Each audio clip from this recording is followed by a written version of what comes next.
Quero saudar a todos na paz do Senhor. Eu quero ler o texto que está no meu coração para conciliar a proposta temática. Atos dos Apóstolos, capítulo 18. Muito obrigado. Atos dos Apóstolos, capítulo 18. Tem um texto que eu quero tomar por parte. Versículo 26, para utilizar do contexto, tanto anterior como posterior, Atos 18, 26. Apolo, portanto, começou a pregar com ousadia na sinagoga, e assim que Priscila e Áquila o ouviram, convidaram-no para uma visita à casa deles, e lhe explicaram com acerto e clareza o caminho de Deus. Amém? Eu li na versão King James 1611. Queiram tornar os vossos assentos, por gentileza.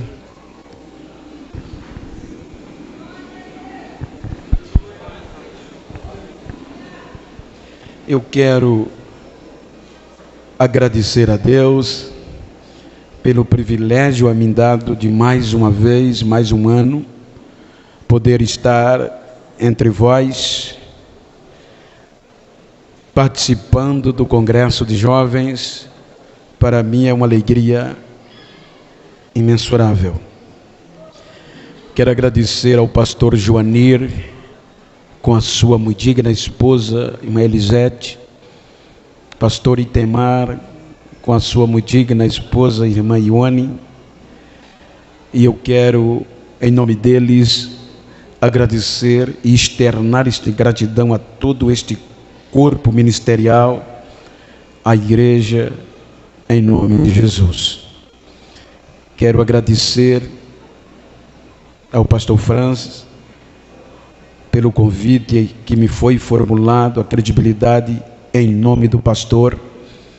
Ele me convidou e é uma honra para mim. Muito obrigado a ele e todos que compõem a coordenação jovens e obviamente a toda a juventude pelo privilégio a mim dado.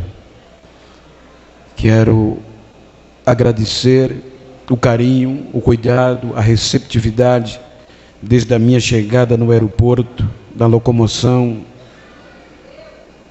desde o cooperador Garcias, a Denilson, que de uma forma admirável me conduziram até aqui, pastor Neudson, que me pegou no hotel, e aqueles que também irão me levar de volta. Já quero externar a minha gratidão pelo carinho de vocês. Gostaria de citar muitos nomes, mas os irmãos vão de compreender que eu posso esquecer de alguns, mas quero reverenciar a todos os demais companheiros, amigos de regiões adjacentes. Aqui tem o Lucas de Aimoré. Quero, em nome também do pastor Edson, externar a minha gratidão a todos os obreiros adjacentes de regiões vizinhas, e ao Daniel, coordenador da Umadipa. Muito obrigado por ter vindo me dar o privilégio de revê-lo junto com a sua comitiva. Queridos, nós temos lido um texto tratando-se de um jovem, e eu quero tomar por base este texto e o seu contexto para transmitir a mensagem que está no meu coração para uma geração jovem, propondo-lhes o que Paulo escreveu à igreja em Colossos. A igreja na época, uma cidade que distanciava cerca de 15 quilômetros na fronteira com Laodiceia. Colossos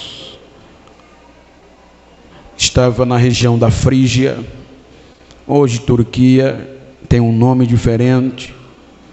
Porém, quando Paulo escreve a carta aos irmãos de Colossos, é porque ele ficou sabendo por Epáfras que os irmãos de Colossos estavam sendo influenciados a não crer mais em alguns ventos que entraram, que estavam tentando tirar a certeza da ressurreição, da graça, do poder de Cristo. Então eles estavam cometendo muitos erros graves, e Paulo os motiva para que não fixasse a sua esperança na terra ou no que é terrestre. Por isso, quando ele começa o capítulo, ele vai pedir para que eles busquem o conhecimento do alto, tendo em vista que foram ressuscitados com Cristo. E sendo assim, ele motiva-os dizendo que não se obstivessem simplesmente nas coisas terrestres, mas o conhecimento do alto era melhor, porque quando Cristo viesse a se manifestar, todos iriam ser glorificados com ele na sua manifestação. Então eu quero tomar por base para uma nova geração jovem o contexto do conhecimento do alto. Os irmãos hão de convir que quando nós analisamos a história bíblica, os irmãos observam que havia dentro da Torá, dentro da lei, isto foi dado ao povo judeu, de onde provém a nossa fé. Então diz a tradição, a Bíblia faz menção de que os pais deveriam incutir, ensinar aos filhos desde a tenra idade o conhecimento de Deus, de quem era Deus no concernente da lei. Então o pai e a mãe, principalmente o pai, tinham o dever de, quando a criança completava de 5 a 6 anos, eles incutir, impregnar no coração e na mente da criança o conhecimento de Deus. Quando esta criança completava de 12 a 13 anos, dentro da cultura, eles iam passar para a maioridade dentro da cultura, e para isso era o período fundamental, se observarmos psicologicamente no contexto da puberdade, porque a puberdade geralmente é de 12 a 15 anos, é o período da mutação do corpo, é o período que o corpo do ser humano vai receber a principal mutação. Então é nesta hora que, se alguém queira aplicar dentro de uma geração uma cultura, uma doutrina ou uma ideia, esta é a melhor hora. Ele está passando para a adolescência, consequentemente a juventude. E se você conseguir impregnar nesta data, nesta fase, tudo que você queira, esta criança, ou este adolescente, ou este jovem, dificilmente vai mudar o que aprendeu. Por isso que 12 a 13 anos, eles passavam pelo bar mitzvah, bar, filho, mitzvah, mandamento, filhos do mandamento. Então agora eles estavam prontos para aprender dentro de uma forma mais contundente o contexto da lei, e era aqui que entrava o contexto dos mestres, os mestres que iriam ministrar sobre esta geração o contexto da palavra, da lei, da Torá. Por isso que os irmãos observam que era difícil tirar a lei de um judeu ou alterá-la para o contexto que quisessem, porque eles eram formados desde a tenra idade, e assim era de geração a geração. Mas os irmãos hão de convir que os próprios líderes deturparam o conceito da lei. Então vem o cativeiro, e o cativeiro vai denegrir a imagem, ou seja, eles perdem o verdadeiro sentido da lei. Por isso que agora vem Deus punir, e se implicava dizer que havia acabado, porque eles não observaram o sentido do conhecer Deus, do que levava eles a Deus. Depois do cativeiro, eles voltam. Os irmãos observem que quando eles voltam, eles não têm mais liberdades, nem política, nem o contexto geográfico. Eles estão subalternos. Agora, de Babilônia, eles passam para os medos e persas. Contudo, com cerca de 365 anos antes de Cristo, é quando o Império Grego-Macedônio, ele assume, ele predomina por meio do poder do exército Alexandre o Grande, toda a Palestina. E os gregos eram um país, digamos assim, da pós-modernidade da época. Era a geração avançada, era a geração democrática, era a geração do crescimento de oportunidade. Então, Alexandre o Grande incentivava a nova geração de líderes a esquecerem as suas culturas e a impregnar dentre eles a cultura grega. E com isso, o conhecimento da cultura grega vai substituir em uma boa parte as culturas das províncias dominadas pelos gregos macedônios. Então, agora elas vêm para a Palestina, e sendo assim, os líderes judeus recebiam propinas, recebiam incentivos para tentar tirar da nova geração a cultura deles e impregnar a cultura grega. Diz a história que é aqui que a nova geração de hebreus, os jovens, vão começar a decair e a perder a aptidão, o desejo de conhecer Deus, tendo em vista que agora a cultura grega tinha uma visão terrestre de crescimento, sobretudo pelos Jogos Olímpicos, que era extremamente famosos na época. Os espetáculos faziam com que a nova geração tivesse um crescimento social, de fama e de prosperidade.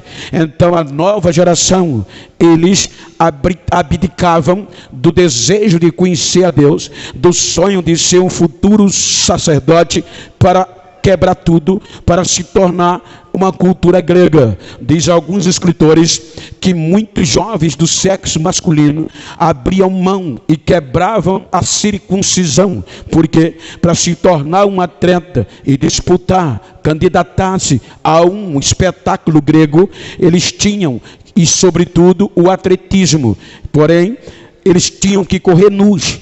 E correndo nus, os judeus tinham o sinal da circuncisão, e era vergonhoso para a cultura moderna. Então eles faziam uma cirurgia, tiravam o sinal da circuncisão, quebrando assim a aliança de Deus com Abraão. E isso era o que ia valendo para a nova geração.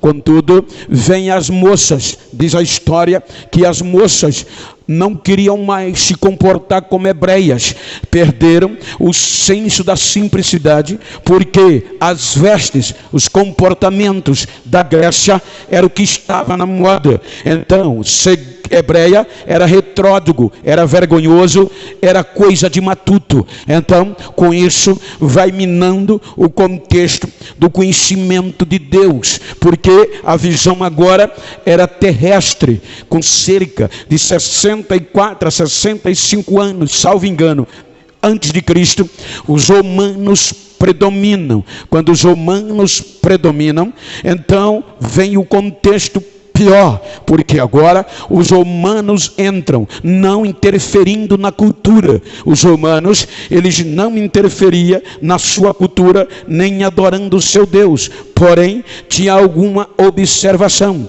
Eles vêm primeiro com o contexto político. Agora é Roma que vai nomear o sumo sacerdote. E nomeando o sumo sacerdote, ele mexe com todo o ministério. Por exemplo, estamos diante de a maior autoridade eclesiástica aqui, pastor Joanir.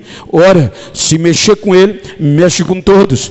Ou seja, então assim, agora diz Lucas que quem colocou Anás e Caifás foi Quirino, e Quirino era aliado de Roma. E agora os homens que dominavam a religião, o culto e a adoração, que tinha o dever de levar a nova geração a Deus, agora vão perder o sentido do conhecimento original de Deus.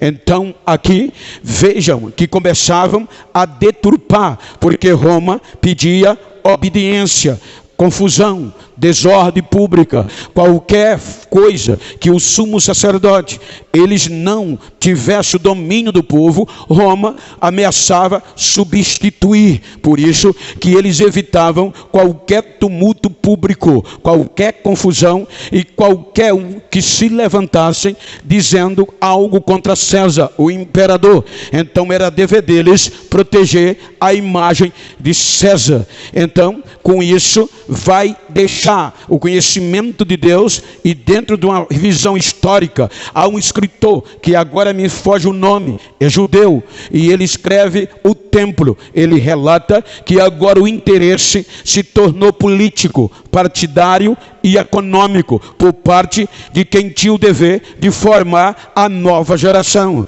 de conhecimento de Deus. Então diz ele que o monopólio comercial ficou por conta do sacerdócio. Por exemplo, eu tenho que manter o meu cargo, e para manter o meu cargo eu vou agradar aqueles que estão me ladeando. Então vejam que quando Anás venceu o seu tempo, quem assume é Caifás, mas o domínio ainda era de Anás. Por isso que os irmãos vejam que quando prenderam Jesus, não levaram para a casa de Caifás, mas de Anás, que era mais velho do que Caifás.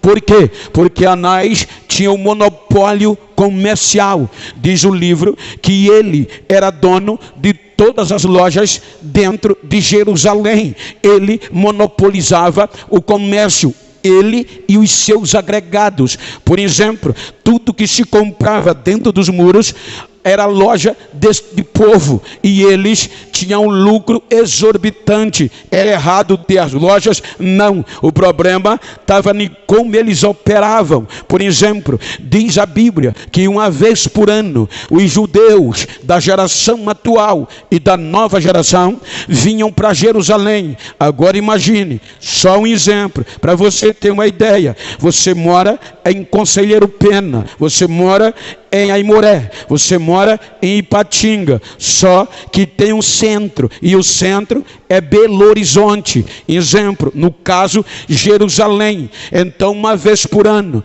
os judeus, vamos dizer para você ter uma ideia, que morava nessas cidades longe de Jerusalém, tinham que vir a Jerusalém, porque era o dia da redenção, da expiação, e eles traziam as suas ofertas. Uns ralavam para trazer os seus animais para os sacrifícios, os pobres pombos, rolinhas, e assim ia os mais ricos, carneiros e novilhos.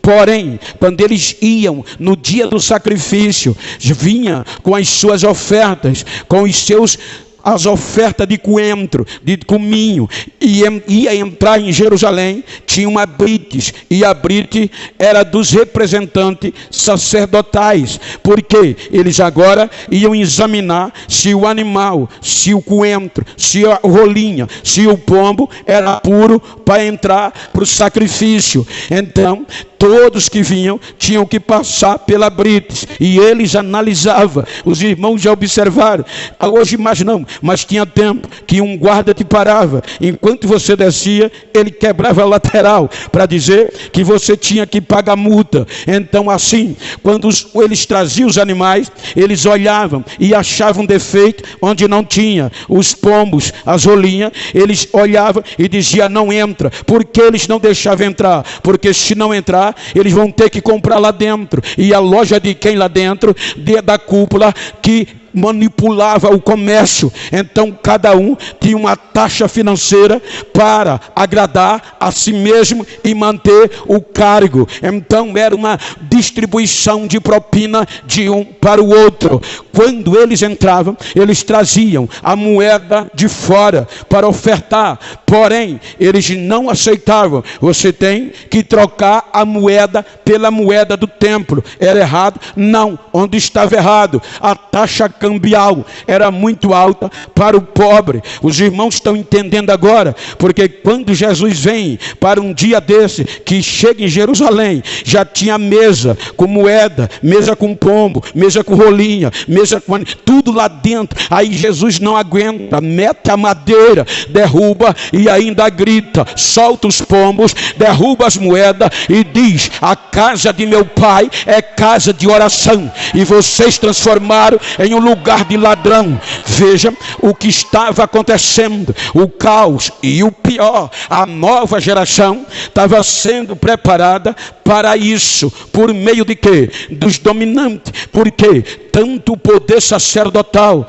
agregado aos saduceus, como a diretoria, os fariseus, o grupo maior e popular responsável pelas tradições, e a eles se agregavam, estavam incluso os escribas e o sinédrio. Quem eram os escribas? Os doutores, aqueles que estavam aptos para formar e ensinar a nova geração quem era Deus, as coisas de cima. Mas eles estavam tão ligados na terra que agora a nova geração vai ser formada na mesmice para continuar a mesma coisa. Vejam que quando Jesus vem, o verdadeiro sumo sacerdote era para estar no templo, mas como ele deterioraram, o verdadeiro sumo sacerdote que ia passar o sacerdócio para Cristo não estava no templo, estava no deserto.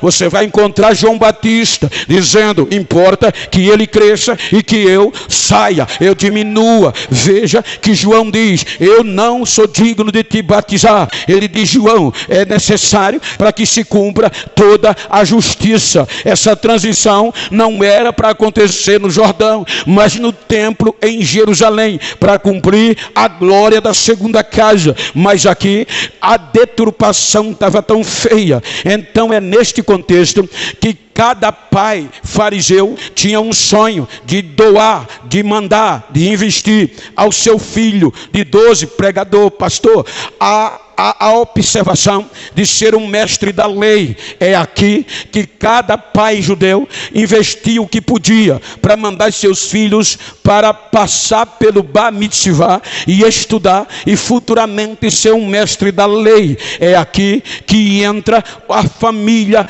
de sangue nobre. É aqui que entra o autor da carta do tema, com razão de falar conhecimento do alto e conhecimento da terra. Observem que a família de Saulo era de sangue nobre, sangue azul, descendente do primeiro rei de Israel, família de Benjamim. Ou seja, Saulo já é uma homenagem a Saul no contexto original. Então diz a história que com 14 anos, era a idade de 13 a 14, ele já tinha passado pelo Bar Mitzvah, agora como judeu, filho do mandamento. Então ele vai para Jerusalém para estudar a lei de Moisés e aprender diante dos escribas, a mesmice, terráqueo, ou seja, para defender a lei de Moisés. Quando ele chega em Jerusalém, diz o escritor Paul Gardner e outros que Jesus estava com 24 anos, era mais velho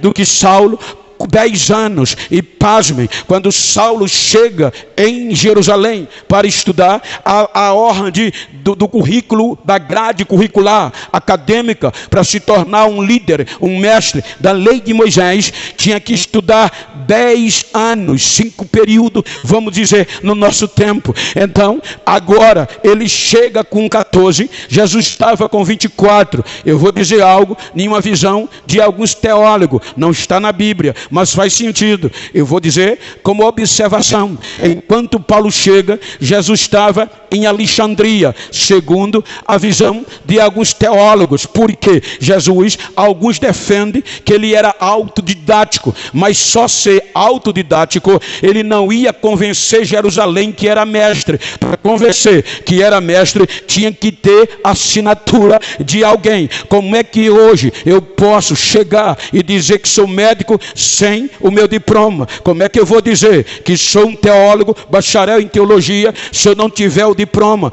Então, para dizer que era mestre, para os mestres de Jerusalém reconhecer Jesus como mestre, ou seja, diz alguns teólogos historicamente que Jesus foi estudar em Alexandria. Alexandria era a melhor faculdade entre elas, dentro do contexto da lei de Moisés, e era onde? No Egito. Os irmãos lembram que Moisés estudou nas melhores faculdades do Egito, Mênfis e Heliópolis. Eu tive o prazer de fazer 2 cursos no Egito. Então, é lindo quando você debruça na história. Então, veja que o tempo vai passando. Quando Alexandre domina o Egito e toda a terra, ele muda o nome para Alexandria, em homenagem a si próprio ou a algum parente. Então, Alexandria, agora, dentro da corrente mosaica, era o melhor lugar, era a melhor faculdade. Se você convidar um pregador hoje e dizer: o senhor é bacharel, é teólogo, sou, estudou aonde? Em Pindamonhangaba. Acabou, filho. É um currículo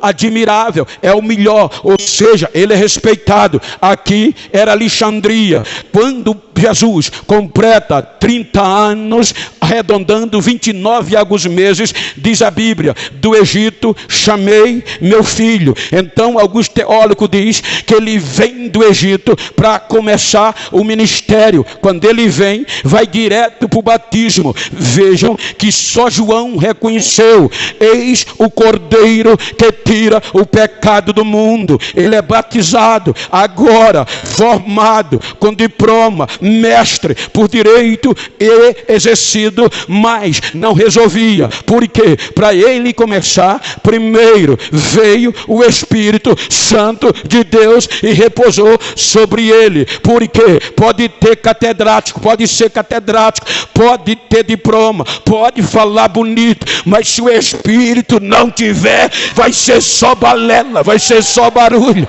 Então ele dá um exemplo, vai começar cheio do Espírito Santo de Deus. Observe, depois do batismo, ele volta para Nazaré. A Bíblia diz que ele vai para o culto num dia de sábado, e naquele dia ele vai ler o texto de Isaías. Aí quando ele vai ler o texto, veja que a Bíblia diz que muitos diziam: quem é esse rapaz? Que sabedoria é essa? Mas ele não é o filho de José e de Maria. Isso implica dizer que ele não viveu toda a vida ali. Tinha gente que não conhecia ele. Então ele diz: o Espírito do Senhor Deus é sobre mim, pois ele me ungiu para pregar boas novas aos pobres, abrir os olhos do cego e tirar os presos da prisão. Veja que ele começa não pelo diploma, mas pelo Espírito Santo de Deus. Aleluia. Aí ele vai começar a pregar.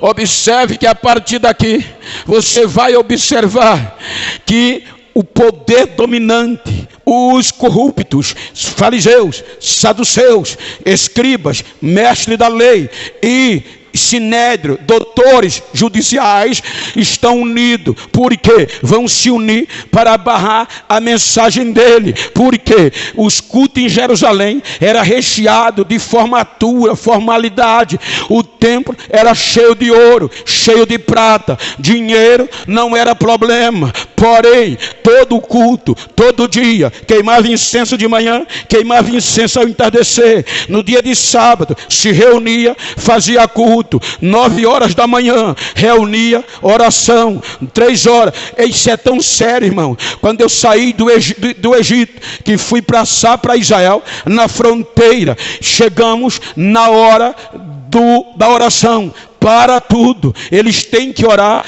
15 minutos, com a cara no pó. Então, a oração, isto era praxe. Todo dia tinha culto em Jerusalém, tinha formalidade, tinha doutor, e tinha nova geração que tinha que ter o conhecimento de Deus, mas estavam sem nada, porque enquanto eles cultuavam lá fora, na entrada do templo, tinha cego, tinha aleijado, não tinha novidade, não tinha milagre. Começava o culto, só rituais, mas o Espírito de Deus não estava lá. Começava o culto, terminava o culto, as pessoas saíam do mesmo jeito, só religiosidade, mas espiritualidade, conhecimento de Deus, nada. Então, agora aparece lá do norte, de onde eles diziam, dali nunca vai sair um doutor, dali nunca vem ninguém que preste, dali nunca vai sair um profeta. Agora a notícia chega em Jerusalém, o norte, a Galileia está pegando fogo. O que é que está acontecendo? Surgiu um profeta chamado Jesus de Nazaré, e ele é diferente. Lá ele não tem tempo para pregar, ele prega no meio da rua, mas o povo traz os demoniados, traz os enfermos. Quando vê ele, os demônios correm, os enfermos são curados, o negócio pega fogo. Ele está fazendo a diferença.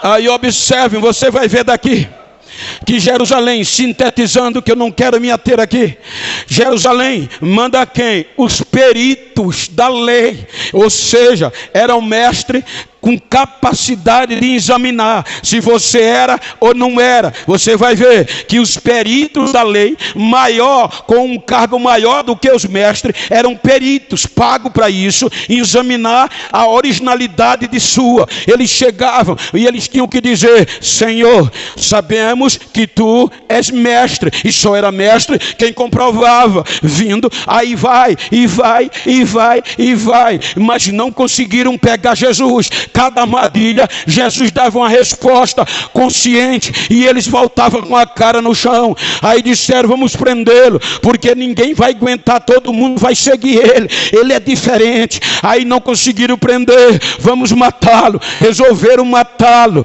Quando vê, ele vai ser morto. Está com cerca de 33 anos aproximadamente, e quem estava terminando a faculdade, o jovem Saulo, começou com 14, com 10 anos, 24. Jesus começou com 30, de 24 para 33, vai dar 11, vai completar 10 anos, digamos assim. Então Jesus agora vai ser morto, e morto de cruz, porque a mensagem de Jesus continha ressurreição, e lá a cúpula dizia que ressurreição não tem. A Bíblia diz que os saduceus não crê em ressurreição, os fariseus crê até o 3º dia que um corpo pode ressuscitar. A partir daqui não tem. Mas Jesus dizia: eu sou a ressurreição, eu sou a vida, aleluia. Quem crê em mim, mesmo que esteja morto, voltará a viver. Jesus prega a manifestação real depois da morte. Eu vou, vocês vão me matar, mas no 3º dia eu vou voltar, eu vou viver, eu vou viver. Vamos matá-lo, por quê? Ele prega o verdadeiro conhecimento do alto. Vamos matá-lo de cruz. Qual era a observação? A morte de cruz era para manter a geração do judaísmo e eliminar a geração de Cristo. Porque a morte de cruz, além do sofrimento, além da vergonha, o nome saía da história. E a mensagem era: qualquer que continuar pregando e ensinando o que ele ou qualquer mestre ensinou, vai morrer do mesmo jeito. Então disseram: vamos matá-lo. E mataram Jesus de cruz. Quando matam Jesus de cruz, vejam que o impacto era tão grande. Numa ótica analítica, bíblica, você vai ver que os discípulos passaram 3 anos com ele, mas o judaísmo ainda não tinha sido tirado de tão impactante que era, porque era desde pequeno. A visão do discípulo era que Jesus era um revolucionário, como Teudas e Judas, o Galileu, e ia destronar o Império Romano, ia sentar no trono, ia reinar de novo com liberdade sobre Jerusalém ou Israel. Eles não viam uma visão terrestre ou celeste. A visão deles era um terrestre, a ponto que foram formados assim. Então Jesus morre. Observem que nenhum deles, exceto um, mas não interferiu. O resto, os mais íntimos, ou seja, sumiram, descartaram, negaram a Jesus e fugiram. Depois que Jesus ressuscita, no 3º dia, é que eles vão entender que Jesus era de cima e não de baixo. Jesus era do alto e não de baixo. Então, quando Jesus ressuscita, vai a eles. E observe que quando a notícia saiu, alguns deles diziam: eu só creio se eu ver, eu não acredito que ele ressuscitou. Aí quando Jesus entra: Tomé, seja crente, só está acreditando porque você está me vendo, toque aqui.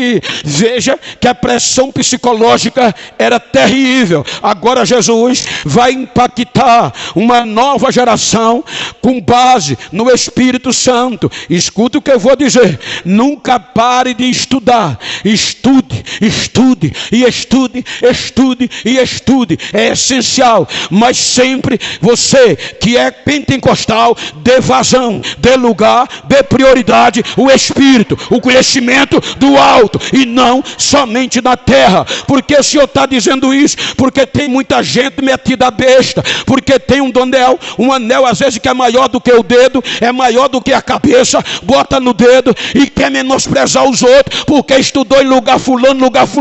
É bom, é bonito, mas a prioridade aqui é o Espírito de Deus, são as coisas do alto, são as coisas do alto.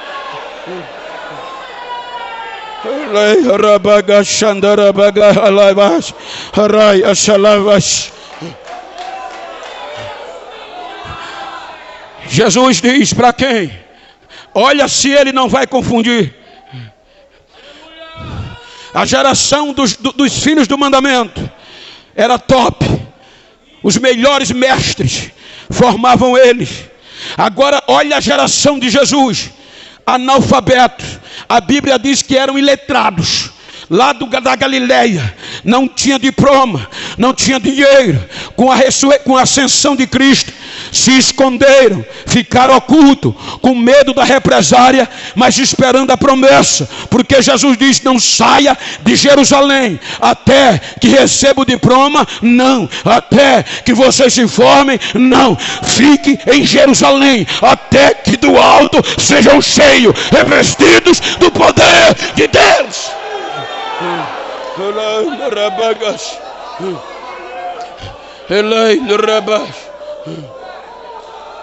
Vocês vão ser minhas testemunhas.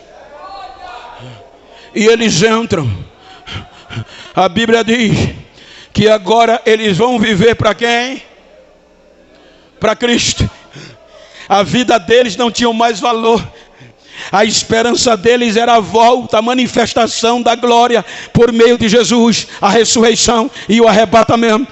Agora eles viviam tanto para Cristo, que a Bíblia diz que muitos vendiam propriedades e os que tinham, porque isso não vale mais nada. Eles cometeram esta de dizer: vou vender porque eu espero Jesus amanhã, e depositava nos pés dos apóstolos: façam o que querem. Ou seja, eles não esperavam Jesus ou amanhã, era hoje. Então os discípulos vão pregando e Jesus curando, batizando, salvando, impactando Jerusalém. Veja que a primeira mensagem pentecostal avassaladora, pastor Joani, você não daria aquele rapaz para pregar. A primeira mensagem impactante pentecostal, quem pregou? Um crente chamado Pedro, que há 10 dias atrás estava desviado, dizendo que não conhecia Jesus. E em 10 dias Jesus se restaurou, Jesus devolveu a ele a unção. Agora cheio do Espírito Santo, ele diz: quem vai pregar é eu. Talvez alguém diga: mas tu é analfabeto. Tem problema não, mas sou cheio do Espírito. Sou analfabeto, mas eu conheço as coisas do alto. Ele vai pregar, pega do Gênesis até Jesus, nem faz o convite, já tinha 3.000 pessoas cerca, e até sacerdote gritando: o que é que eu faço para ser crente? O que é que eu faço para ser como vocês? O que é que eu faço para ter isso?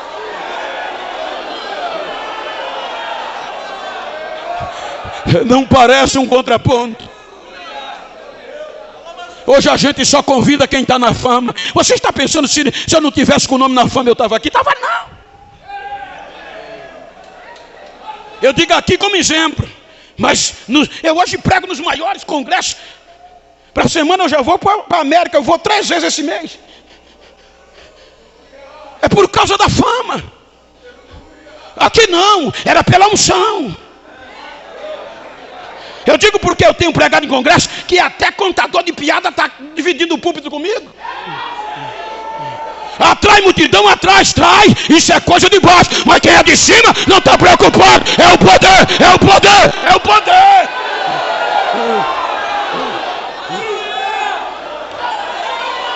Eles sacodem Jerusalém.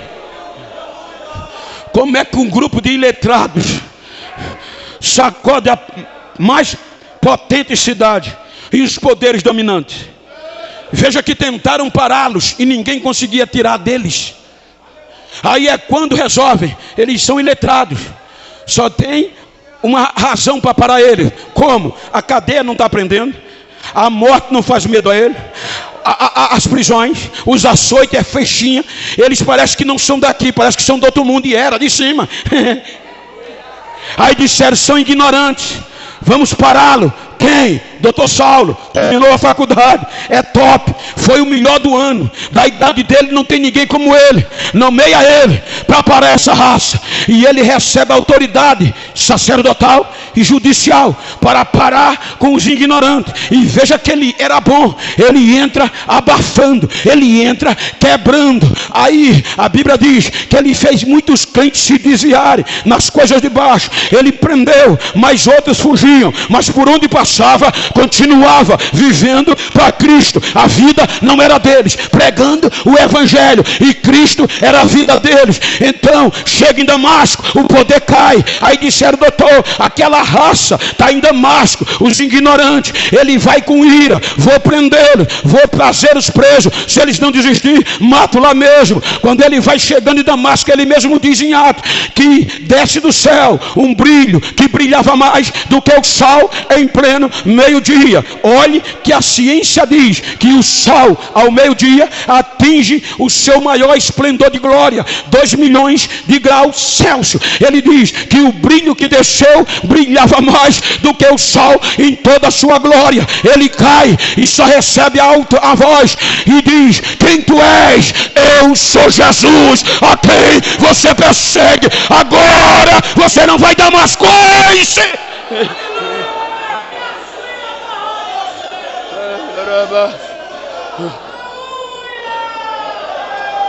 Já chega em Damasco com 3 dias rebocado, sem comer e sem beber, crente.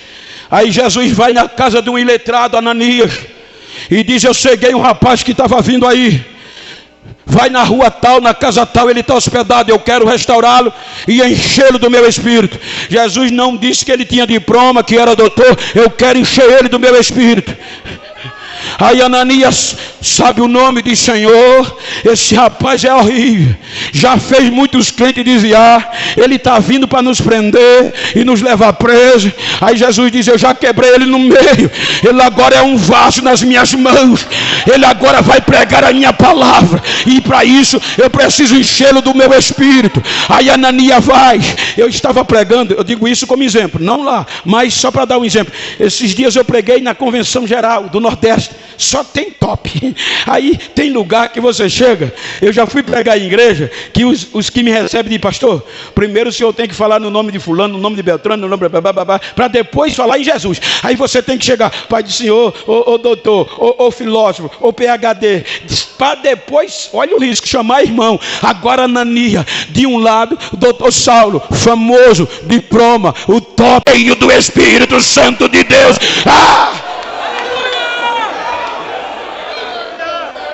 O doutor sai dali tão cheio do Espírito, que a Bíblia diz que agora ele vai pregar em Damasco, dando testemunho que Jesus era o Cristo, e muita gente se convertia, e a ponto que quiseram matá-lo. Ele tem que entrar no anonimato. O tempo vai passando, e enquanto o tempo vai passando, os crentes que viviam para Cristo vão tomando conta do mundo. Judeus, poucos anos atrás, eu estava pregando em Torino. Agora eu fui, mas na época não deu para ir a Roma. Aí o pastor disse: Bento, o imperador tinha tanto ódio que mandou preparar um tacho, e todos que se autodenominassem cristão tinham que ou desistir ou ia ser preso, e se continuasse falando de Cristo ia ser jogado no tacho. Encheu o tacho, colocou azeite, reuniu os romanos. Vai ter espetáculo? Tem. Quem é o gladiador? Não, são os cristãos. O imperador vai provar que Jesus está morto e que ele é o único Senhor. Chegava, lotava o local e mandava encher o tacho de azeite, tocava fogo. Quando a labareda estava em cima, aí ele dava ordem aos soldados: tire dos buracos os crentes presos, acorrentados. Aí puxava de dois em dois, correntado no outro. Aí os soldados praguejando: vocês vão desistir? Vocês vão continuar dizendo que esse Cristo é o Senhor? Se forem, vão ser jogados lá. Aí eles queriam se soltar um do outro. Eu disse: pastor, eles estavam com medo? Ele disse: não, Bento, porque eles queriam quebrar a corrente. Eles estavam tão cheios de Deus, estavam tão ligados a Cristo, que eles diziam: vi o soldado, vi o fogo, vi os romanos, dizia: me solta, que eu vou entrar primeiro do que você. Eu quero me encontrar com ele primeiro do que você. Eu vou. Os soldados pegavam de dois em dois, jogava no tacho. O romano enlouquecia. Aí não deu 20 minutos, os crentes sendo jogados. Ainda tinha crente que não desistia. Aí calou todos os romanos. Por quê? Porque os crentes que caíam amarrados dentro do fogo começou a saltar de dentro do fogo e ficar em pé na beira do tacho, sem nenhuma queimadura e as correntes quebradas. Os romanos se calaram, e os crentes que ainda estavam presos para ir ser jogados começavam a cantar louvores a Jesus, e os que saíam do tacho começavam a correr e dizer: os deuses de Roma não valem nada, mas o nosso Jesus é Senhor, é Deus da água, é Deus do fogo, é Deus da água, é Deus do fogo.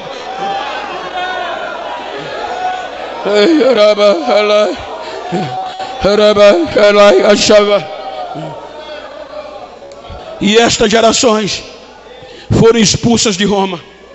Sueltônio diz que um grupo de judeus cristãos foram expulsos de Roma por Cláudio, por conta de um nome chamado Cristo.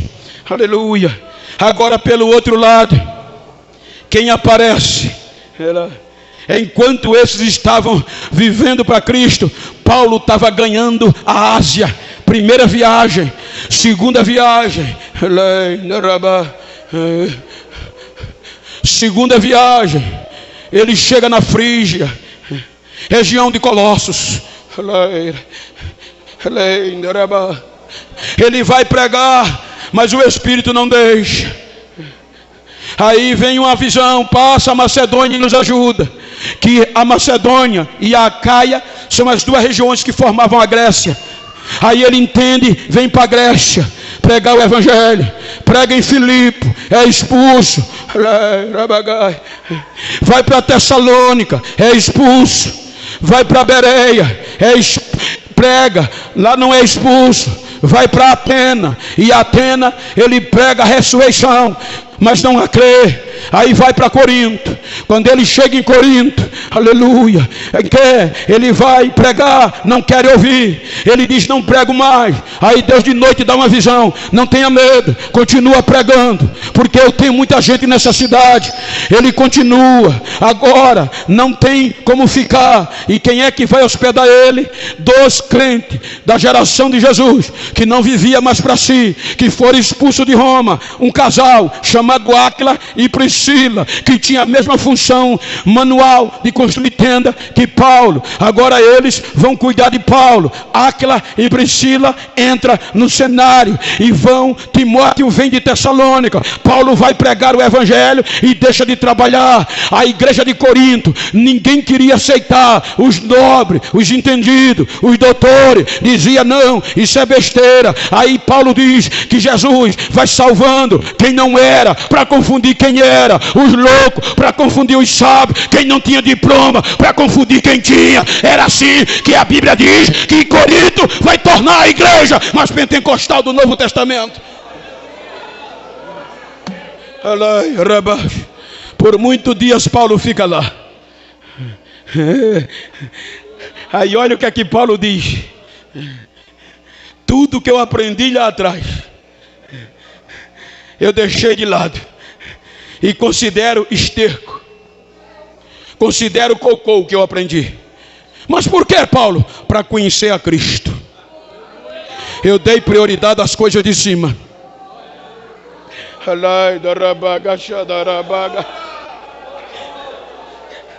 Depois de muitos dias em Corinto, ele resolve voltar à Síria, Antioquia. Aí vamos entrar no texto e no contexto. A Bíblia diz que ele agora vai trazer com ele Áquila e Priscila. Antes de chegar aí na Síria, em Antioquia, ele para em Éfeso. Você vai encontrar 17, 18, 19 de Atos. Quando ele para em Éfeso, prega na sinagoga, porque a sinagoga era um lugar público, discutia-se religião e outros assuntos. Quem tinha sua religião pregava. Poucos crentes, 3. E ele vai pregar na sinagoga de Éfeso. Alguns judeus se convertem. Mas ele diz: eu preciso continuar a viagem. Éfeso era a cidade mais importante na região de Colossos, por ali.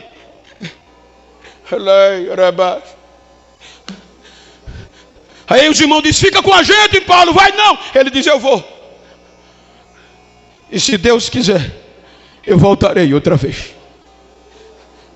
Se você ler o contexto anterior, os 2 versículos antes do que eu li, vai dizer que Paulo vai para a Síria. Aí diz a Bíblia que enquanto isso, chegou em Éfeso um jovem vindo de Alexandria, no Egito, natural de lá, e o seu nome era Apolo. Instruído, estudado. Alexandria, lembra que eu disse que era um currículo invejável? Chega em Éfeso Apolo, instruído no caminho do Senhor, mas tem uma conjunção adversativa. Porém, só conhecia o batismo de João. Ele vai pregar no sábado na sinagoga. É o pregador do sábado. O cara era top, o menino era bom. E quem vai para o culto naquele dia? Áquila e Priscila. Pastor Neudes, quando Áquila e Priscila viu Apolo pregar, disse: meu Deus, o menino é bom, o menino é top.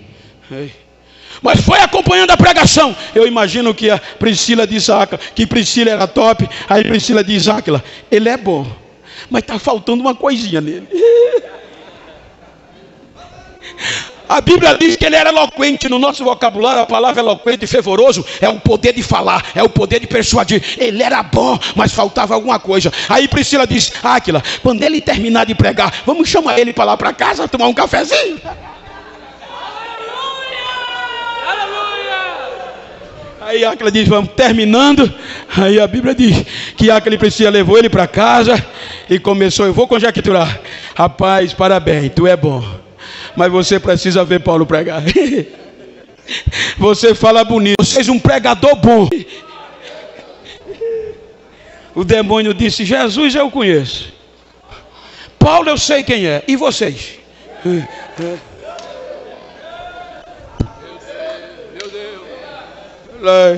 O demoniado caiu sobre eles, deu-lhes uma pisa em dois, rasgou a roupa, saíram correndo nu pela cidade. Diga para quem está ao seu lado: seja cheio do Espírito, filho. Pense nas coisas que são de cima, para não correr nu por aí e levar a surra do diabo. O demônio tem que saber quem você é, o inferno tem que saber quem você é.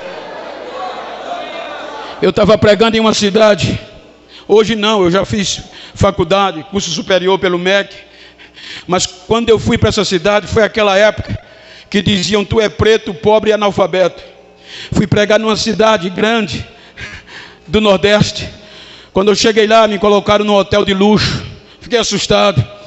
Preguei sábado à noite, domingo de manhã voltei para terminar domingo à noite. Vou descansar à tarde. Quando entrei no hotel para descansar, a porta é batida. Quando eu abro a porta, era a recepção. O recepcionista é o pastor Genival. Sim, sabemos que o senhor está aqui. É que tem uma cantora, na época era uma das mais famosas do Brasil, está hospedada aqui, vai cantar aqui de noite em um show e está endemoniada. E sabemos que o senhor está aqui, está causando alvoroço. Vai lá, vou. Orei um pouquinho, o esposo veio me buscar. Cheguei no quarto deles, entrei, passei meia hora orando, falando de Jesus. O demônio fugiu, correu. Ela dobrou o joelho, aceitou Jesus como Salvador.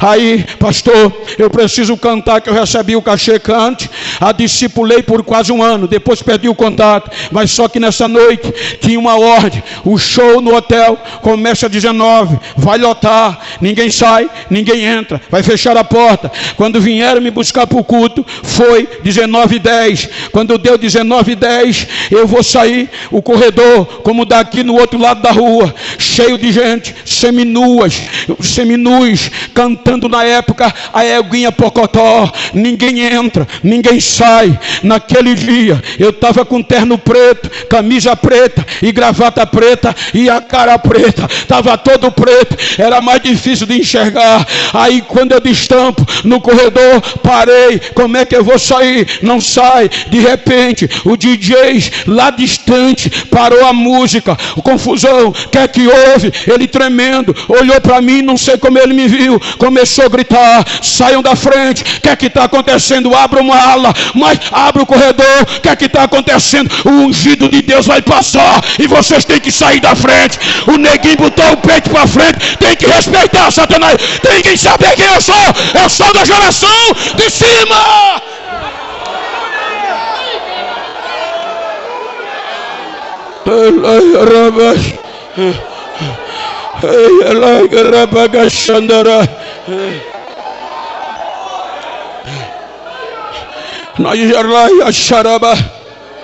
A notícia expandiu em Éfeso. Pode continuar lendo o texto depois.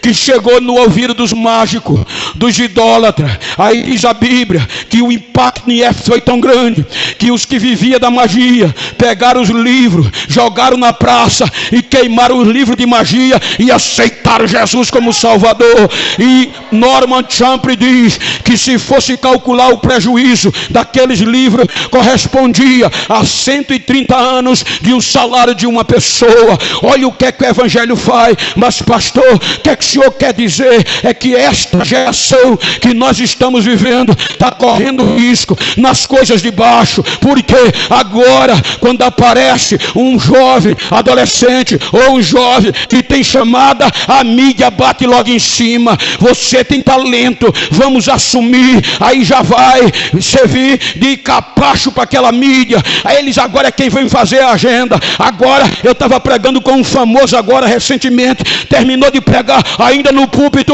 Quando ele terminou o hino, já procurou o pastor: cadê o meu cachê? Cadê o meu cachê? Homem, é coisa de baixo, tem que pensar nas coisas de cima. Aleluia. Sempre me dizem: Bento, para de pregar como tu prega, tu já está molhando suor, tu está suando demais, é anti-higiênico, não precisa mais molhar paletó, porque tu chegou onde qualquer pregador quer chegar. Prega todo mês fora do país, prega na convenção, nos maiores congressos, todo dia tem convite. Para quê? Prega coach, prega modernidade. A nova geração não quer saber de Pentecoste, de Bíblia mais não, nem com lenço anda mais. Eu digo a eles: continue pregando coach, continue pregando o que você quer, mas eu vou continuar pregando Bíblia, eu vou continuar pregando Pentecoste, porque ainda tem uma geração, ainda tem uma geração, ainda tem uma geração comprometida com as coisas de cima.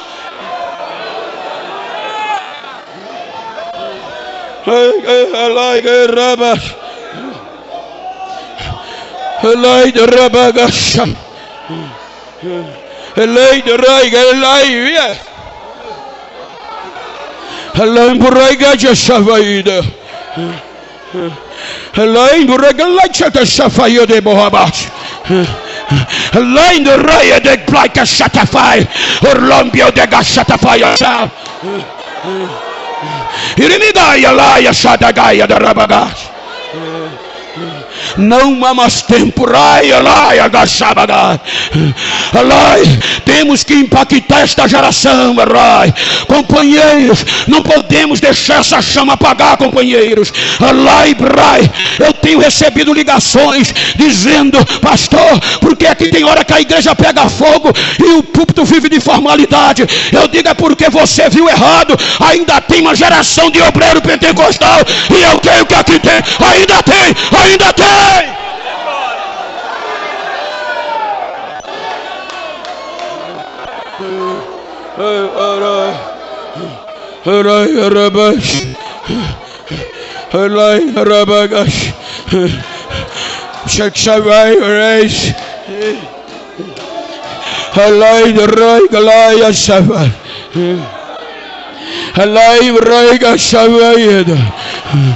Se você puder olhar para quem está ao seu lado, olha para ele aí, e diga: se não gostar de barulho, se não gostar de fogo, vaza agora, porque eu vou te incendiar hoje aqui, eu vou te sacudir hoje aqui.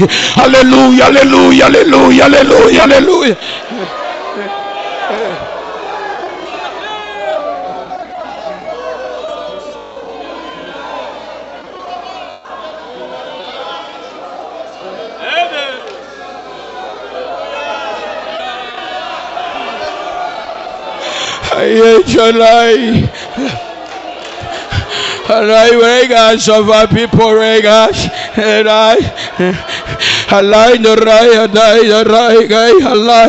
Portanto, se vocês foram ressuscitados com ele, pensais nas coisas que são de alto e não na terrestre, porque quando ele se manifestar, nos manifestaremos com ele em sua glória. Isso implica dizer: a trombeta vai tocar a qualquer momento e a gente não pode ficar. Temos que impactar esta nova geração, que o segredo está no poder do Espírito. Tem que ser cheio, tem que ser cheio, tem que ser cheio de Deus.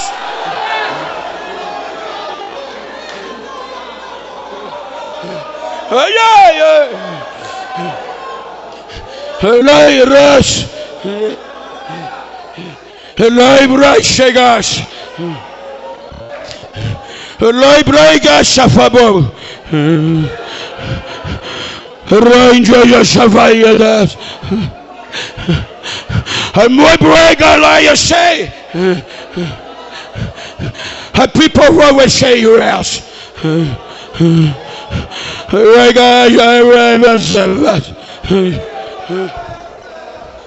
Ele wake such a few aroused. I break light here. I break light so far away. I break a church such a five aroused. I like la praia, Sarge, I shall fear the hell. Ei, glória, Santa Sete, Fita, Horogala, Sataral. A minha presença, a minha unção está correndo no corredor desse santuário. A minha glória está sendo derramada no meio de vós. Eu tenho pressa em usar esta geração nos dias odiernos. Receba uma apoteose da minha glória, porque eu não mudo. Eu derramo sobre vós a apoteose do meu Espírito nesses últimos dias. Diz o Senhor, diz o Senhor, diz o Senhor, diz o Senhor. Adora!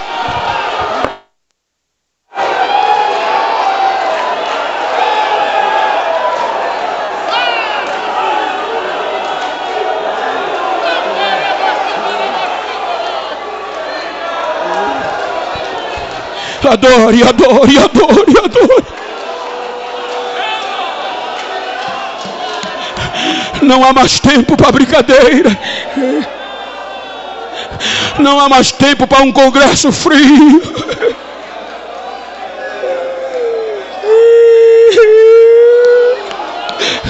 A igreja chegou onde a gente chegou. Não foi pelos catedráticos, mas foi pelo barulho de glória, de aleluia. E diziam: esses crentes é doido. Se ser crente for doido, eu vou morrer doidinho, mas vou morrer adorando, cheio do poder de Deus, esperando a sua manifestação. Fique de pé se você pode. Fique de pé se você pode.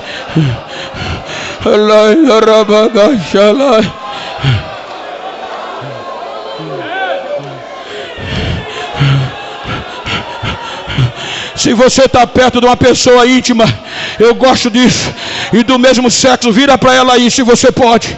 Assim como eu estou com o pastor Edson aqui, me ajuda aqui, companheiro. Olha para mim não, olha para ele aí, olha para ela. Vira assim para ele, não olha para mim não.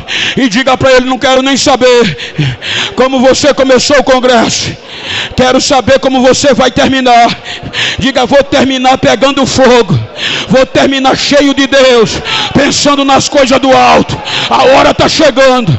Diga para ele: se a partir de hoje tu encontrar algum intelectual por aí que pensava que eu estava frio, que queria me esfriar, dá um recado a ele. Ele vai ter que me engolir, que eu vou continuar cheio, cheio. Abraça ele, cheio, cheio.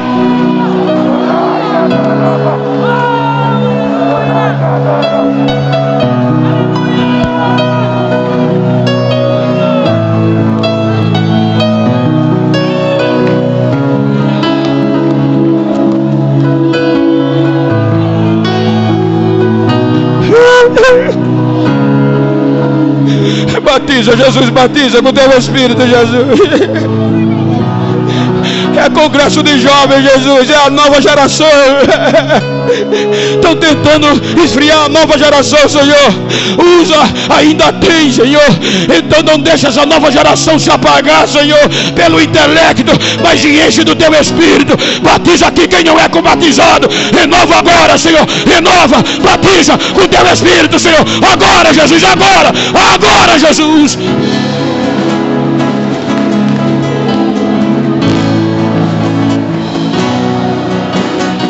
Tem alguns doutores midiáticos que dizem que não é para nós.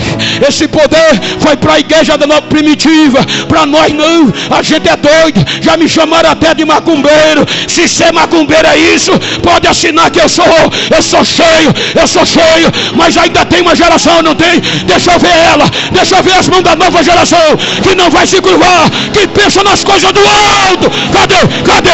Adora, adora, adora, adora, adora.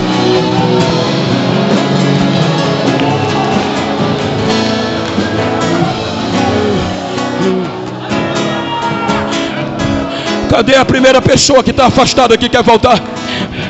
Cadê a primeira pessoa para Jesus? Quem não é batizado no Espírito Santo, se der tempo, corre para aqui para frente para orar com a gente. Quem não é batizado no Espírito Santo, aonde você estiver, levanta uma das mãos se você não quer vir. Quem ainda não fala línguas estranhas,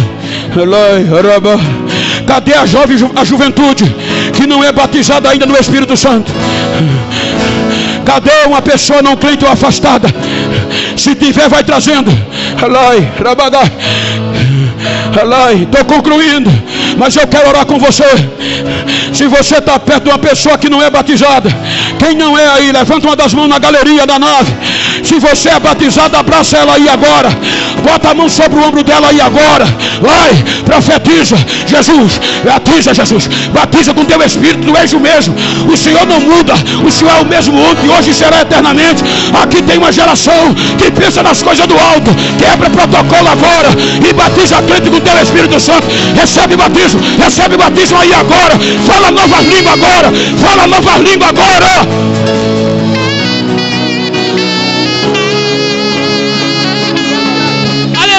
Cadê os jovens que querem ser batizados? Vem aqui, vem na frente agora, uma decope, vem aqui, em nome de Jesus, chegue aqui agora, aleluias, aleluias, vem todos que querem ser batizados com o Espírito Santo, venha receber a bênção de Deus, o Senhor está derramando a sua glória neste lugar, aleluias, aleluias, receba a bênção do Senhor, aleluias, aleluias, receba a bênção de Deus, receba, você que não é batizado, vem aqui, ore, clame, receba a bênção de Deus, receba a bênção de Deus, receba a bênção de Deus.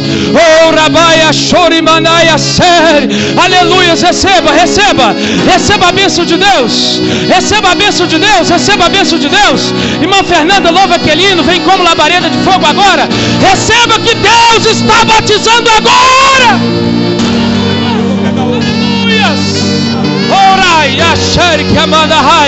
Louve ao Senhor agora. O Senhor está trabalhando aqui, irmãos. Glória. Aleluia. Vai, irmão. O Senhor está fazendo. Provoca todas as instâncias judiciais. Para agir tem que ser provocada. O Supremo Tribunal Federal para entrar tem que ser provocado. O Judiciário tem que ser provocado. Agora olha, procura o Sinédrio, procura os saduceus, procura os escribas, procura o templo da corrupção, só durou 70 anos, procura o Império Romano, caiu, e a Igreja de Cristo, mais de 2000 anos, está aqui, de pé, provoca!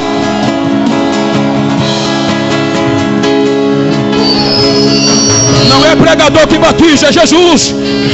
Agora é você e ele. Vai, recebe variedade de língua. Eu estendo as mãos com os companheiros. Eu ministro, seja batizado aí agora. Fale em novas línguas, seja renovado. Toma posse. Batiza, Jesus, batiza, vai.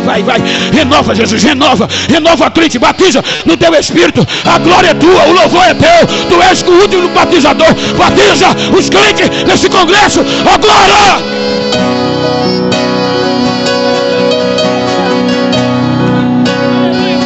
Obreiros, descem por favor e põem as mãos sobre esses jovens para que eles recebam o batismo com o Espírito Santo. Em nome de Jesus, receba. Pode ir, irmã Fernanda, comece a louvar, irmã Fernanda. Aleluias. Agora eu entendi porque o dia foi de muita luta.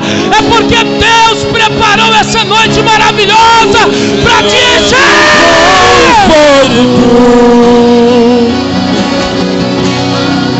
Vem como em Pentecoste. Receba.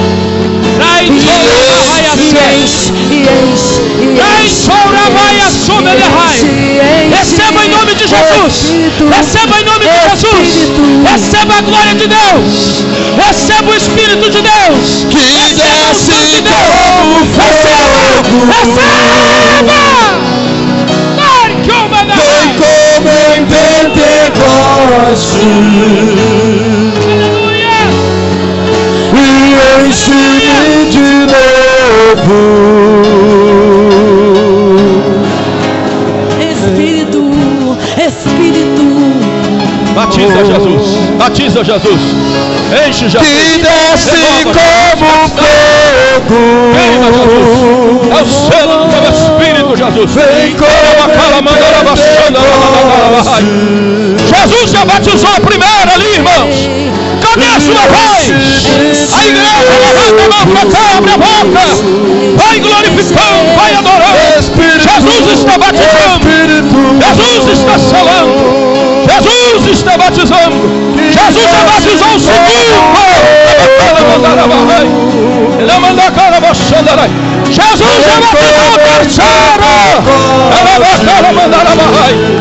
Ela mandar a cara maçura e me dá a cara mandar. Ele me dá a cara maçura e ela mandar a cara mandar.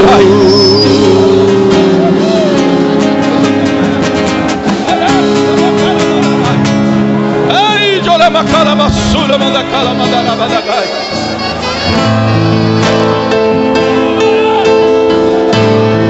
Oh, aleluia!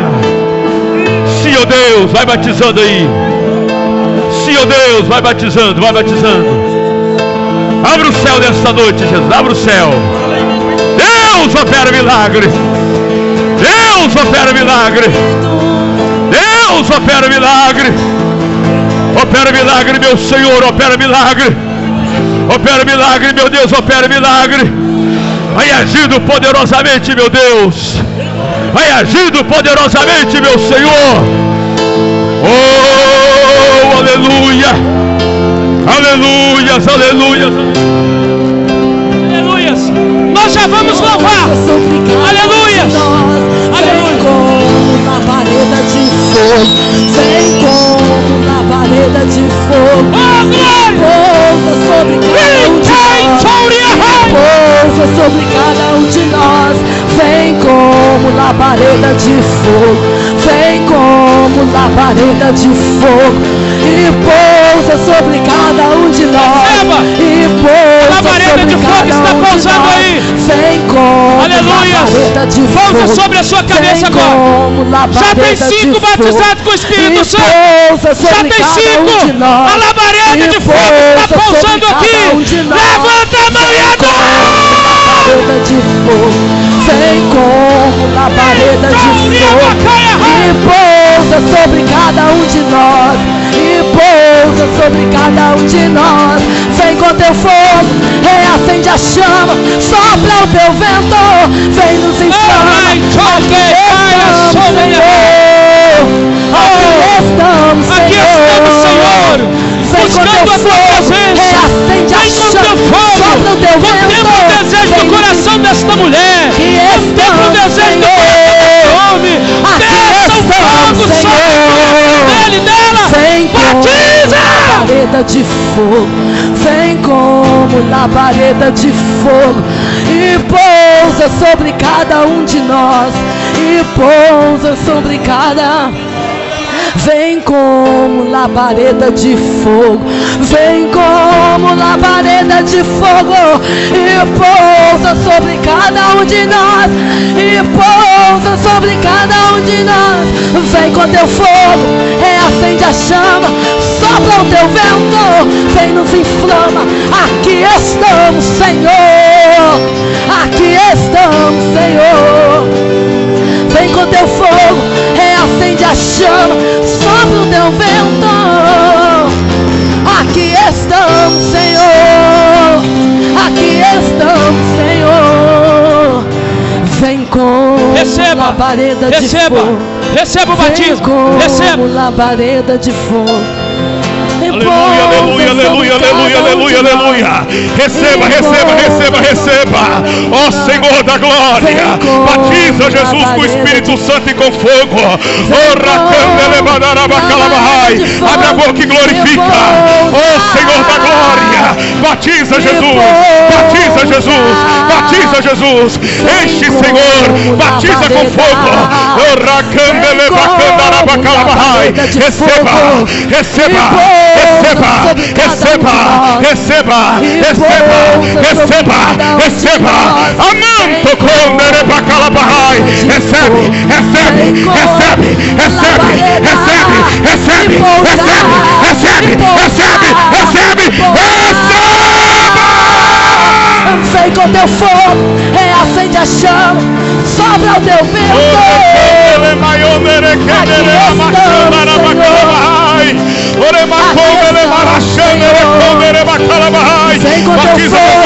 Batiza Jesus, batiza Jesus, batiza Jesus, derrama, enche, mestre, oh glória, recebe, vai recebendo, oh meu Deus do céu, olha a glória de Deus aí, a macontima aquela baracharabaia, orecambarabatu e derefaço conderemahai, recebe crente, abre a tua boca e glorifica, enquanto você glorifica o azeite desce, enquanto você glorifica, Jesus está batizando, está renovando, a casa está cheia, oh glória, oh Jesus, enche esse menino, enche essa menina, enche esse jovem, enche esse moço, enche essa moça, Jesus, receba! Vai batizando o Senhor com teu Espírito. Desce a tua glória, desce a tua glória, desce a tua glória. Não deixa ninguém apagado, Pai. Vem inflamando com a tua glória, com o seu poder. Jesus, batiza mais gente no teu Espírito. Olha os quatro cantos desta casa e desce labaredas de fogo. Enche, enche, enche, enche, enche, enche da glória. Enche do seu poder. Enche no teu Espírito, distribui línguas estranhas, desce os dons espirituais, vai manifestando, Pai, vai manifestando a tua glória, em nome de Jesus, amém. Aleluia, não volte ao seu lugar ainda não volte não, fique aqui adorando a Deus. Aleluia, já estamos quase acabando. Vem aqui, presbítero Elias. Irmãos, isso aqui não é emocionalismo. Deus está nesta casa essa noite com a sua glória. O nosso irmão teve uma visão e ele vai contar aqui. Paz do Senhor, irmãos.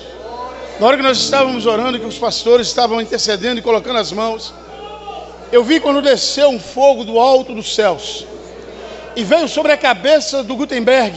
E eu falei com o pastor, Jesus vai batizá-lo com o Espírito Santo. Enquanto eu falei, Jesus está batizando com o Espírito Santo, o pastor Erivaldo estendeu as mãos e o Senhor concedeu a ele a promessa. Deus está nesse lugar, Ele não mudou, Ele permanece e muito mais Ele tem para fazer, porque Ele é Deus. Adore ao nome do Senhor, adore ao nome do Senhor essa noite, glorifique o nome do Senhor, glorifique. Já tem 2 almas aqui que entregaram a vida para Jesus. Fique aqui na frente, está gostoso o clima, não volte para o seu lugar não, fique adorando que Jesus está batizando. Eu quero saber onde está você que quer entregar a sua vida para Jesus. O Senhor está te chamando agora, vem aqui na frente que nós iremos orar por você. Temos 2 vidas que entregaram-se para Jesus nessa noite. Onde está você? Onde está você que está afastado? Veja alguém que está do seu lado aí, que está afastado e quer voltar. Talvez ele tenha vergonha de vir sozinho, e traga ele. Faça um convite a esta pessoa, porque tem muita gente aqui para receber a bênção da salvação. Aleluia, cadê você que quer entregar a vida para o Senhor essa noite? Nós queremos orar por você, vem aqui à frente. Já tem 2 entregando a vida para Jesus. Nós queremos orar por você. Tem alguém aí atrás? Vem aqui na frente. Vem aqui na frente. Aleluias. Aleluias. Aleluias. Quem? Vem dando sinal. Venha dando um sinal. Nós queremos orar por você. Aleluias. Onde está você que quer entregar a sua vida para Jesus? Na galeria. Na galeria temos alguém? Aleluias. Precisamos orar por você. Aleluias, vem aqui entregar a sua vida para Jesus agora. Já tem 2 preciosas almas para o Senhor aqui. Onde está a terceira alma para Jesus? Onde está a terceira alma para Jesus? Desça aqui, nós queremos orar por você. Aleluias. Onde está a terceira alma para Jesus? Vem aqui, nós queremos orar por você. Aleluias. Ora neste momento, irmãos, para Deus quebrar as cadeias, quebrar os grilhões, porque tem vidas aprisionadas. Ele quer livrá-las, libertá-las. Aleluia. Aleluias. Onde está você? Onde está você que quer entregar a vida para Jesus? Vem aqui à frente. Oh, glórias. Aleluia. A terceira vida está chegando aqui. A terceira vida chegou aqui. Oh, Jesus é lindo, irmão. Jesus está neste lugar. Oh, aleluia. A terceira vida chegou aqui. Está forte o mover do Espírito Santo. Pode começar, pode continuar cantando baixinho aí. Continua. O Senhor está trabalhando aqui. Tem cadeias sendo quebradas. Oh, tem cadeias sendo quebradas. Cadê a quarta alma para Jesus? Convide o seu colega para vir aqui. Convide. Aleluia. Aleluia. Onde está a quarta alma para Jesus? Desça aqui embaixo. Vem aqui. Você não pode ir embora sem essa oração.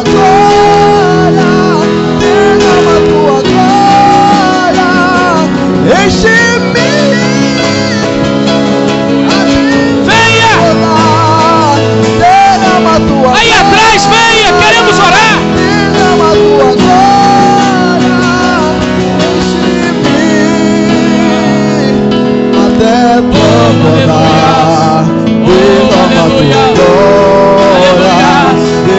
Aleluia. Levante a mão e cante, levante a sua mão e diga: enche a minha vida, Deus. Enche-me, ó Deus. Diga: enche-me, ó Deus. Cai, chorabaia, sore, kelebadahai. Darabacaia, sore, badahai. Oh, aleluia. Aleluia. Aleluia. Oh, aleluia. Santo Espírito, és bem-vindo aqui. Vem inundar, encher. Oh, glórias. Nós vamos orar por essas vidas que aceitaram a Jesus, com a autorização do nosso pastor presidente. Aleluia, já vamos orar. Tem mais alguém? Se tiver, venha. Se tiver, venha. Não volte para casa sem levar a sua bênção. Aleluias. Este é o maior ato da vida do homem, deixar Deus fazer morada na sua vida. Aleluias. Nós já vamos orar. Aleluias. Aleluias. Oh, glórias. Oh, glórias. Aleluias. Adore o nome de Jesus.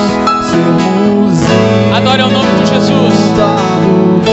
Aleluia. Aleluia. Aleluia. Estenda as mãos para cá.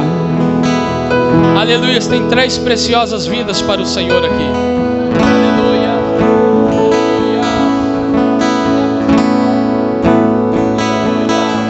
Glórias a Deus.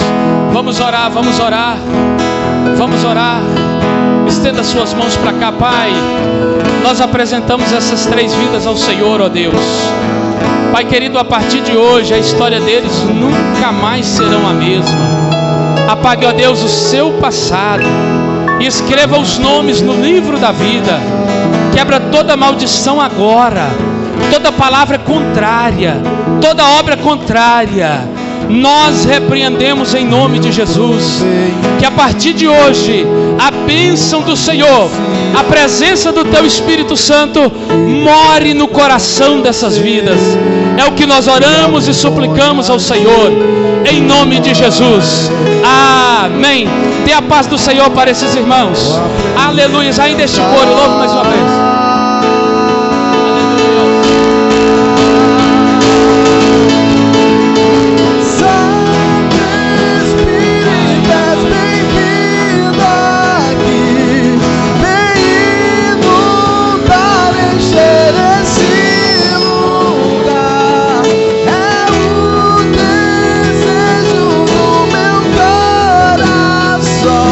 Sermos inundados por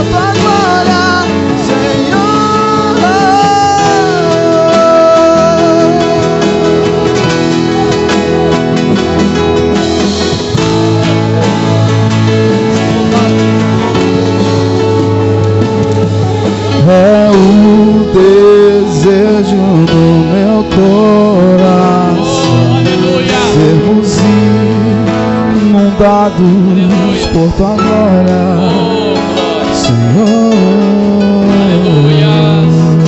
Oh, a presença de Deus está neste lugar, irmãos. Não dá vontade nem de acabar o culto. Oh, glórias. Aleluias. Louvado seja o nome do Senhor.